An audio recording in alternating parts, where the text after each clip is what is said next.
What's the worst damage you've caused? Story 1. I was living in a duplex in Lahainai, Maui. One day, my next-door neighbor came over and told me to come look at something. Outside, between our two units, was a standpipe with a water spigot on the end. It stood about 2 feet high and was only a couple inches from the house, which was a cinder block structure on a concrete slab. He took the standpipe in his hand and pulled it to the side so it was about a 45-degree angle. Water came gushing forth from under the house. Well, cool, we thought. Note that he did not turn the faucet, he turned the standpipe like a lever. So for a few days, whenever he had a visitor, we'd show them our amazing water pipe. Reader, you already know where this is going. Yes, it happened on my watch. I turned the standpipe and the water came out. Then I turned it back and the water kept coming out. Then it fell over. The pipe was broken and the water was coming out faster than ever. Fortunately, the landlord lived next door. Unfortunately, he wasn't home. There weren't any cell phones in those days, and nobody at either duplex had a phone. Not that it would have done any good, because I had no idea who to call or what to do. We lived about 4 blocks from town, which was a street along the waterfront. So I rode my bike down to use a phone. I don't remember who I called, but everybody told me somebody else to call, until I was calling a sugar refinery. Then I looked up our street, and yes, here it came. The water. A nice, fat, steady stream of water. I watched it run into the gutter, down a drain, and then I walked across the street to watch the water leave the drain pipe and onto the beach. It formed a little channel and entered the Pacific Ocean, and I didn't know what to do, so I just sat and tried to wake up from the nightmare. That didn't work either, so I figured I'd best go back to the duplex and start packing my goods. The landlord was waiting for me with a shovel. I'd been ratted. The digging was pretty easy because of all the water washing the soil out, but the break was a long way back. Some plumber guy came a little later, and when he arrived, I made myself scarce in the cane field, behind the house, to check my plants, 'cause I needed something. As I sit here and recall this tragic memory, it occurs to me that when I lived at that place, there had been an earthquake. I never thought of it before writing this. That was the weakened pipe.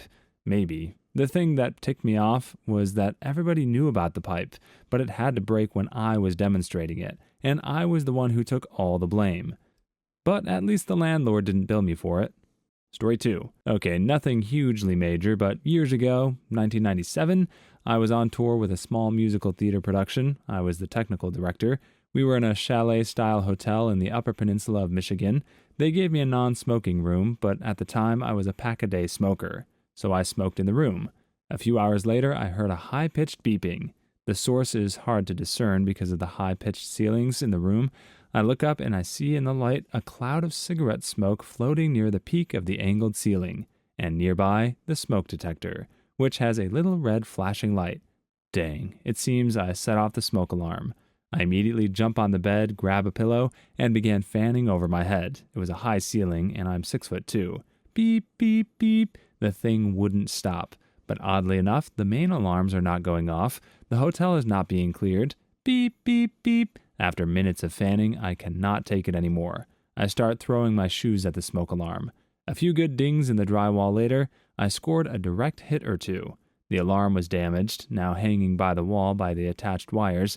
AC alarm, not batteries. Beep, beep, beep. Frick. The dang thing won't shut up. In a rage, I grab the aluminum pipe-framed suitcase stand, the kind that folds by one leg, and I start jumping on the bed, swinging at the peak of each leap towards the infernal machine. With each miss, the black rubber feet leave a black streak across the off-white walls. Finally, I scored a direct hit. The alarm flew off its wires, across the room, and I swear to FSM, landed in the waste can near the television. I'm elated, momentarily. Then I realize, beep, beep, beep, it's still there. Does it have a battery backup? What the frick? I get down off the bed, bend over the waste can, only to realize that the 80s-era hotel television, which had an LED clock on the face, had a built-in alarm clock, which was going off. I hit the faded off button, and the beeping finally stopped. I don't think I mentioned it at checkout, and I never heard anything about it later. True story. Too long didn't read. I thought the smoke alarm in my hotel was going off, trashed the walls trying to stop it, only to realize it was the alarm clock. Story 3.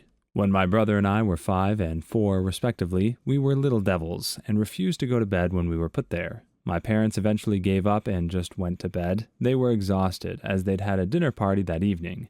I promptly went into the lounge and went out of my parents' entire cassette tape collection, including the memoirs of my grandmother's escape from Germany in 1939, and proceeded to pull out all the tape from the cassettes and play with it. My brother, in the meantime, decided that he was hungry and that he would like a fried egg. In his 5-year-old wisdom, he got out an egg and a frying pan and put them on the stove and turned on an element. Nothing happened with the element that he was looking at, so he turned to another one. This time the heat turned on, and once the pan was hot enough, he started frying his egg. Unfortunately, the first element he'd turned on had a wooden chopping board which smoldered until the heat reached my mom's food processor, which promptly started burning and melting and resulted in lots of dark black smoke and fire. My brother took the toddler down to my parents' bedroom and said, "Daddy, why is there smoke in the kitchen?" And apparently my dad went from horizontal in bed to vertical and halfway down the corridor in about 2 seconds flat. The fire was quite easily put out at the expense of my parents' nice crockery that was soaking in a bucket nearby. My dad just picked it up and threw it, plates, water, and all, on the fire. In photos of the damage that we had to take for insurance purposes, there's a sort of twisted black mess of the stove and bench area, and then right in the middle of it all is a perfectly cooked fried egg. The greatest story ends. I love the image of the little perfection of the egg, which started everything, surrounded just by chaos. Story 4. While in college, I spent several summers working in a salmon cannery in Alaska, and for a few seasons worked on the overnight cleaning crew. I cleaned fillers, these huge Industrial Revolution-looking behemoths that cut salmon into pieces and put it in cans. The final stage of cleaning these involved climbing into a cavity under the machine where the blade assembly normally sat. It was removed nightly for sharpening. We used thin wire picks, about 12 inches long, to get any last fish parts out of the machine. Inside the cavity was a big drive arm that drove the part of the machine that fed fish to the blades. This arm sat right across your chest as you worked in the cavity and made for a handy shelf if you needed to set down your pick for a minute. Of course, one day I left the pick on the drive arm. The line mechanics came in and installed the blade assembly, which consisted of about 16 circular blades about 3 times the diameter of a basketball and which rotated at ridiculously high RPMs as the machine ran. So the mechanic turns on the machine, only to hear a god-awful screeching sound as the pick was fed up into the blades. It wiped out about half the blades on the assembly, and with no suitable backup, I took out a quarter of the plant's production capacity for the day. And this was a plant that processed 1 million pounds of very perishable fish per day. The head mechanic who heroically got this thing repaired by the next day pitched me a lot of crap, but never ratted me out.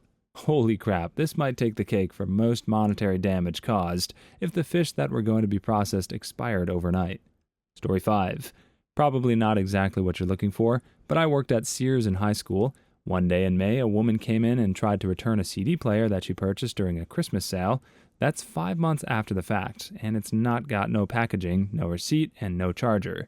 I politely told her that there was nothing I could do for her, at which point she called me a little crap and started yelling at me. My manager comes over to see who's screaming, and we stand there and listen to her berate me for a little while longer. The manager freaking caves in and gives her a refund. She hands me her Sears card, and I process the refund while she smiles at me. Now, before we proceed, there are 2 important things that you need to know about the Sears I worked at. All details, including full credit card info of a transaction, could be printed out via the point of sale after the fact. Manager override codes were not secret. Fast forward about 30 minutes, she's left the store and my manager is AWOL. I hop onto our fancy internal ordering system and look up the most expensive item I can find, a $3,999 lawn tractor from John Deere. I change the quantity to 10 and punch in her address and Sears card number. The system comes back and complains about the amount of the order and says it needs a manager to override code, which I know. So I overrode it, placed the order, and chuckled at the thought of 40 grand worth of lawnmowers showing up at the witch's house. Story 6. My little brother and I saw someone make and use a Molotov cocktail in some action movie. We thought it was the coolest thing ever, and determined we could do the same thing and be little bad butts. Our first attempt yielded disappointing results. Somehow we neglected to realize the bottles had to be made of glass. Once that was sorted out, we tested our new creations on a big oak tree in a clearing about a mile into the forest behind our house. The bottle full of gasoline exploded, just like we expected, and burned that 100-foot old-growth oak down in less than an hour. We were amazed, but soon became terrified when flaming limbs began falling off the tree and setting fire to the tall, dry summer grass nearby. The fire quickly spread to nearby trees, and did the only thing we could think to do: ran like heck. That inferno burned for about the next 48 hours until the fire department could finally put it out. It destroyed about 40 acres of forest land, an abandoned house, and part of a horse farm, resulting in some freaked out horses and lots of charred fences. Naturally, we never came forward because we were cowardly little buttholes, but we both went on to volunteer with fire departments wherever we lived to atone for our stupidity and carelessness. In high school, we used to go out to my friend's farm and attempt totally awesome fire-based destruction every weekend. Our experiment with Molotovs began with my friend setting his jacket on fire by pouring the fuel down his back while trying to throw one incorrectly. Being set on fire helps people learn. Story 7. I once worked in the gaming machine room of a very busy hotel. I say once because I only worked one 8-hour shift and was promptly fired. My job for the shift was at the cashier's desk exchanging coin winnings from pokey and slot machines into cash notes or taking people's cash and converting it to coins. I was in charge of a little machine that weighed the coins and told you how much cash to return to the customer. It had 2 settings calibrated to the weight of Australian $1 and $2 coins. I was told to select red for $1 coins, blue for $2 coins. About 5 minutes into the shift, I pressed red, freaked out, and pushed blue, which was what I was aiming for in the first place. The screen started blinking, so I pressed blue again, and it stopped. I continued my shift, working through the line of people that was rarely less than 3 people deep. Towards the end of my shift, another employee, Dave, came to replenish my till and take away some coins. I had several times been replenished with cash notes. The computer spat out its report, and Dave looked a little confused. Quite simply, the bags of coins and the number on the report didn't add up. Not even close. Turns out I had reset the calibration of the weighing machine. I had been handing over fistfuls of cash due to the coin scales reporting the wrong amount. I was never privy to the exact amount, but Dave did tell me on the way to the exit that it was over $15,000. Too long didn't read. I accidentally reset a coin weighing machine and overpaid gambling clients to the tune of $15,000 in one shift. Story 18. Less than a month after my 16th birthday, I totaled my dad's boss's car. My dad had gotten a promotion, and as a reward, his boss lent him his BMW 740iL for a week as a replacement for his usual work van. The weekend before he was to return the car, he went on a trip with my stepmother to see her family, and they decided to take her car. I wanted to drive that car so badly, so I ended up just taking it out for a cruise to the local mall to meet up with some of my friends. After showing off for a while, I picked up my brother at the movies, and we left to head home. I was following a guy I knew from school, and as we approached a left-hand turn onto a highway on-ramp, I just blindly followed him through without checking the light, and boom, within an instant, I was staring at a cloud of airbag dust and could hear dings and beeps from the dashboard and smell the distinct aroma of antifreeze. At the end of the day, the man in the car I hit was an older car and wasn't wearing a seatbelt. He ended up spending 6 weeks in the hospital and a year in physical therapy. The 740 was a total write-off, but it was covered by insurance. My dad framed a copy of the claim and hung it up in the garage in front of the car. Total cost, $59,549.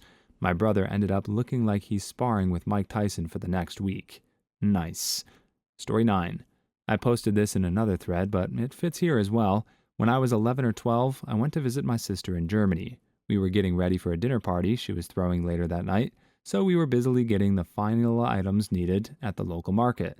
It was a bit hectic.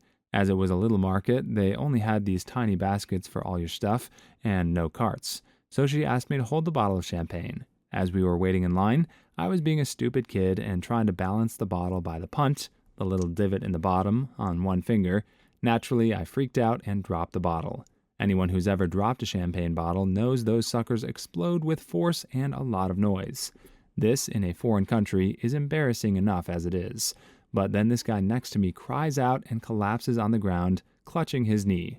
Blood is squirting out all over the floor, making a big pool. This lady starts screaming, and I just stand there not knowing what the heck happened. Turns out a shard of glass had gone under his kneecap and severed an artery and some ligament.